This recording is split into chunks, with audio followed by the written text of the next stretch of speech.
V9 న్యూస్కి స్వాగతం. ఇప్పుడు హెడ్లైన్స్. విశాఖ ప్రెస్ క్లబ్లో ఈరోజు ఎన్ఆర్ఐ ప్రెస్ మీట్ జరిగింది.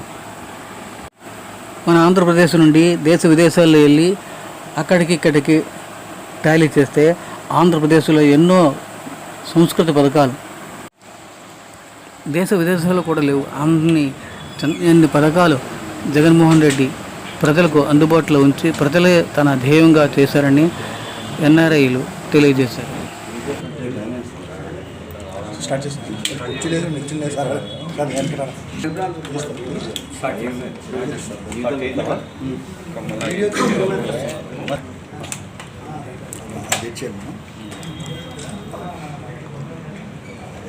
సోదరులందరూ ఇక్కడ ఈ పక్కన మనోహర్ నక్క గారు యూకే నుంచి, ఆ పక్కన రామ్ గారు వారు యూరోప్ నుంచి, ఆ పక్కన రవి, వేణు గారు కెనడా నుంచి, ఇక్కడ జిలాన్ గారు యూఏఈ నుంచి, ఆ పక్కన సంతోష్ గారు సింగపూర్ నుంచి, ఆ పక్కన మళ్ళీ కెనడా నుంచి అస్లాం గారు, ఇట్లా తెలుగు వారు బయటికి వెళ్ళి ఆంధ్రప్రదేశ్ నుంచి వెళ్ళి ఉన్నారు. వాళ్ళందరూ గత 5 సంవత్సరాల్లో ఆంధ్రప్రదేశ్ రాష్ట్రంలో సంక్షేమం కానీ అభివృద్ధి కానీ ఏ రకంగా జరిగింది, వారు మన తెలుగు వాళ్ళు ప్రపంచవ్యాప్తంగా ఎక్కడున్నా కానీ మోస్ట్ ఇంట్రెస్ట్ ఉన్న సబ్జెక్ట్స్ మీకు తెలిసినట్టు పాలిటిక్స్, ఎంటర్టైన్మెంట్, అండ్ దెన్ మన చుట్టుపక్కల మన చుట్టాలు, మన ఫ్యామిలీ మెంబర్స్ బాగోగులు ఎట్లా ఉంటున్నాయి అనే వాటిని ఎక్కువ పరిశీలిస్తూ ఉంటారు.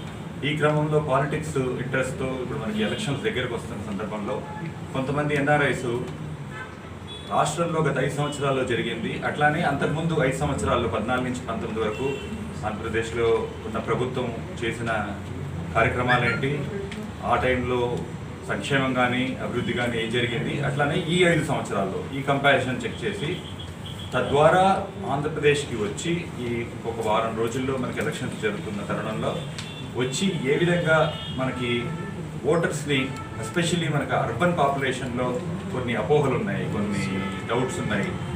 ఒక బస్సు యాత్ర అన్నది చేపట్టి, ఈ బస్సు యాత్ర ఏంటంటే ఆంధ్రప్రదేశ్ మొత్తంలో ఒక 4 రూట్లలో, ఇటు వైజాగ్లో ఒక బస్సు, అటు రాజమండ్రి కాకినాడ ఏరియాలో ఒక బస్సు, అట్లానే విజయవాడ గుంటూరులో ఒక బస్సు, అట్లానే నెల్లూరు రాయలసీమ ఏరియాలో ఇంకో బస్సు ఉండేలాగా 4 బస్సులలో ఒక 250 మంది ఎన్ఆర్ఐస్ ఇక్కడికి రావడము, వాళ్ళు బస్సులలో దఫలవారీగా ఈ బస్ టూర్లు చేస్తూ ఆంధ్రప్రదేశ్లో వీరు గమనించింది, ఇక్కడ జరిగింది బేరేజ్ వేసుకుంటూ మనకి వచ్చే ప్రభుత్వం ఎటువంటి ప్రభుత్వం వస్తే బాగుంటుంది అన్న దాన్ని కొంత అర్థం చేసుకోవడానికి, ప్రజానీకంతో డిస్కస్ చేయడానికి అన్నట్టుగా ఈ యాత్ర స్టార్ట్ అయింది. సో దీంట్లో ఇప్పటివరకు గత 5 రోజులుగా జరిగిన దాన్ని బట్టి మనం గమనిస్తే ముఖ్యంగా సోదరులందరూ కూడా వారి ఇన్పుట్స్ చెప్తారు, వారి ఫీడ్బ్యాక్ చెప్తారు. అయితే ఈ ఓవరాల్ ప్రాసెస్లో ఒకటి మెయిన్ కాన్సెప్ట్ తీసుకున్నది ఏంటంటే, why AP needs Jagan again. Jaganmohan Reddy గారే ఆంధ్రప్రదేశ్కి ఎందుకు కావాలి? ఇప్పుడు ఈ 5 సంవత్సరాలు పాలించారు. నెక్స్ట్ ఒక రిపోర్ట్ తయారు చేసుకుని ఆ రిపోర్ట్ని కూడా ప్రజలతో షేర్ చేసుకుంటూ ఈ రకమైన ఈ వారం 10 రోజుల పాటు తిరిగే ఇది. దాంట్లో మీకు గమనిస్తే ముఖ్యంగా మనకి ఒక ప్రభుత్వం అనేది పాలిటిక్స్కి వెళ్ళే ముందు, పాలిటిక్స్లో ఏదైతే ఎలక్షన్స్కి వెళ్ళే ముందు ఒక మేనిఫెస్టో రిలీజ్ చేసుకుంటారు. ఆ మేనిఫెస్టో 4 చేసిందా ఇవన్నీ గమనించుకోవడము. ఇప్పుడు కొత్తగా ఇచ్చిన మేనిఫెస్టోలు ఎంతవరకు ఇంప్లిమెంట్ చేసే పేజీలలో ఉన్న మేనిఫెస్టో. ఈ మేనిఫెస్టో ప్రతిపక్ష పార్టీ కానీ ప్రభుత్వంలో ఉన్న పార్టీ కానీ ఎటువంటి మేనిఫెస్టోలు ఇచ్చింది, ఎంతవరకు సాధ్యము అన్నదాన్ని కూడా డిస్కస్ చేద్దాం. అయితే ఏవేవైతే ప్రామిసెస్ చేశారో ఆ ప్రామిస్ అంతా ఫుల్ఫిల్ చేసిన విషయాల్ని ఇక్కడ మనకి నెంబర్స్తో సహా, బెనిఫిషియరీస్తో సహా ఉన్న ఇన్ఫర్మేషన్ అంతా ఇక్కడ ఉండడం జరిగింది. దాంతోపాటు మనకి ముఖ్యంగా ఇంకా హెల్త్ కేరు, అగ్రికల్చర్, ఈ 3 సబ్జెక్ట్స్ మోస్ట్ ఇంపార్టెంట్ సబ్జెక్ట్స్ మన ఆంధ్రప్రదేశ్లో. ఎందుకంటే విభజిత ఆంధ్రప్రదేశ్లో ఉన్న రాష్ట్రం ప్రకారం 17,000 విలేజెస్ మన దగ్గర ఉన్నప్పుడు, ఒక 127 టౌన్స్ అండ్ సిటీస్ ఉన్నప్పుడు మన rural population 2/3 rural population fulfil చేశారా లేదా?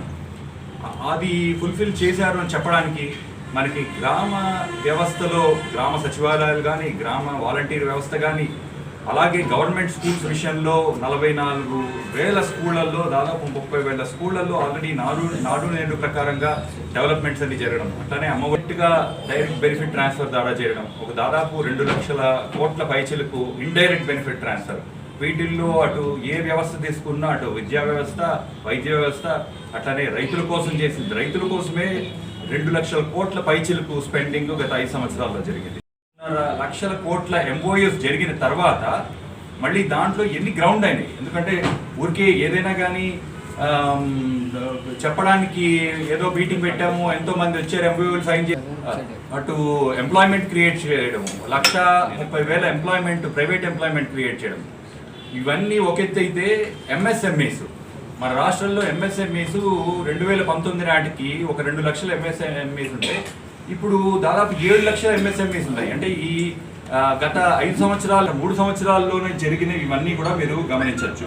సో ఇట్లాంటి డెవలప్మెంట్స్ ఏం జరిగినాయి అన్న విషయాల్లో ఇప్పుడు విలేజ్ లెవెల్లో జరిగిన సచివాలయ ఆర్బీకే సెంటర్స్ కావచ్చు, మనకి విలేజ్ క్లినిక్స్ కావచ్చు, ఇట్లాంటి రకరకాల డెవలప్మెంట్స్ అవన్నీ జరగడము.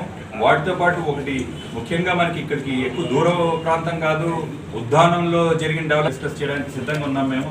మెడికల్ కాలేజ్ మీరు ముఖ్యంగా గమనించాల్సింది ఏంటంటే మెడికల్ కాలేజెస్ విషయంలో 17 మెడికల్ కాలేజ్ మనకి స్వాతంత్రం వచ్చిన తర్వాత గవర్నమెంట్ మెడికల్ కాలేజెస్ 11 ఉంటే గత 5 సంవత్సరాల్లోనే 17 medical colleges, government medical colleges start చేయడము. అందులో ఒక 5 ఆల్రెడీ ఫంక్షనింగ్, వాళ్ళ అడ్మిషన్స్ తీసుకోవడం జరుగుతుంది. ఇంకో పూర్తిగా దాని విషయంలో దృష్టి సారించి గత 5 సంవత్సరాల్లో అటువంటి డైరెక్షన్లోనే బల్క్ డ్రగ్స్ కానీ, మిగతా పెట్రో కెమికల్స్ కానీ, ఎల్లాయిస్ కానీ, మెటల్స్. విద్యా వైద్యం అండి, దాని మీద ఎక్కువ కాన్సన్ట్రేట్ చేశారు జగన్మోహన్ రెడ్డి గారు. వైద్యానికి వచ్చేటప్పటికి మాకు ఎన్హెచ్ఎస్ అంటారండి అక్కడ యూకేలో, నేషనల్ హెల్త్ సర్వీస్. వాళ్ళు ఏంటంటే హాఫ్ ఆఫ్ ద బడ్జెట్ దానికే పెడతారు. అయినా మాకు బ్లడ్ టెస్ట్ శాంపుల్ చెప్తున్నాను, ఒక బ్లడ్ టెస్ట్ ఇచ్చిన తర్వాత రిజల్ట్స్ మాకు 3 రోజుల తర్వాత వస్తాయి. 3 to 5 వర్కింగ్ డేస్ అండి.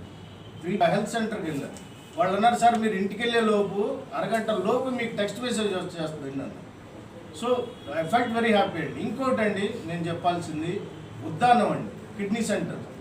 ఉద్దానంలో చేసిన సేవ నేను చూసి వచ్చానండి. నేను చూడకుండా నేను చెప్పనండి, మామూలుగా నేను నమ్మను కూడా.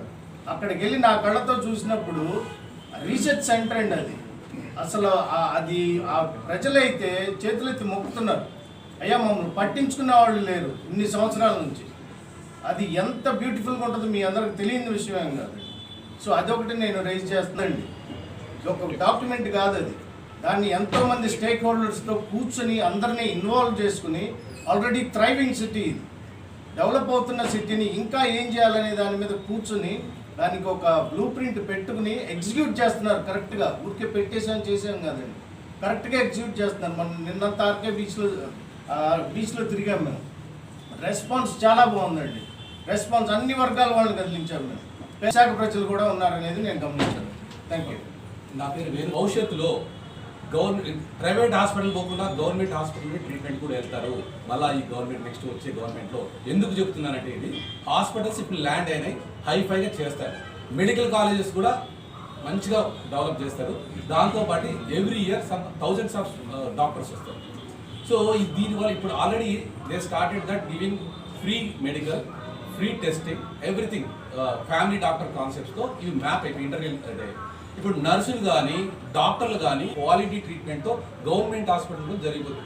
ఏ దేశంలో కూడా, అమెరికాలో ప్రైవేట్, కెనడాలో కూడా private doctors working for government.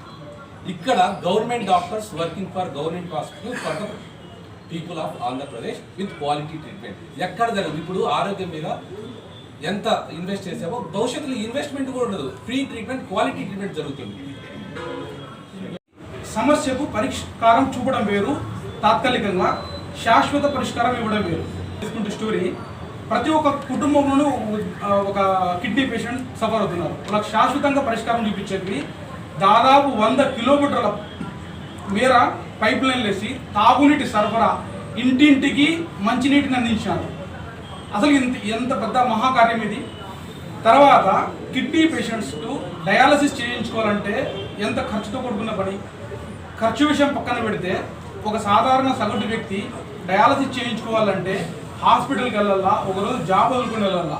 అలాంటిది మన జగనన్న ప్రభుత్వంలో 108తో ఇంటిగ్రేట్ చేసి వాళ్ళకి ఇంటి దగ్గరకు వచ్చి ఆ డయాలసిస్ పేషెంట్ను తీసుకెళ్ళి డయాలసిస్ చేయించుకుని వచ్చి మళ్ళీ ఇంటి దగ్గర దింపి వాళ్ళకు కాంపెన్సేషన్ కింద ఎక్స్ అమౌంట్ ఇచ్చారు. 100 bedded super speciality hospital for kidney patients. ఇది సెకండ్. ఇంకొకటి కోవిడ్ సమస్య, కరోనా సమస్యతో ప్రపంచమంతా అతలాకుతలమైంది. ఇది ప్రతి ఒక్కరికి తెలుసు. ప్రతి ఒక్క కుటుంబం నుండి బాధితులు ఉన్నారు. మేము కూడా విదేశాల్లో మేము కూడా సఫర్ అయినాము. ప్రతి ఒక్క కుటుంబంలో 2-3 సఫర్ అన్నారు. అయితే అక్కడ ఉన్న పరిస్థితి బట్టి చూస్తే ఆల్రెడీ ఎగ్జిస్టింగ్ బిల్డింగ్ ని బేస్ నుండి డెమాలిష్ చేసి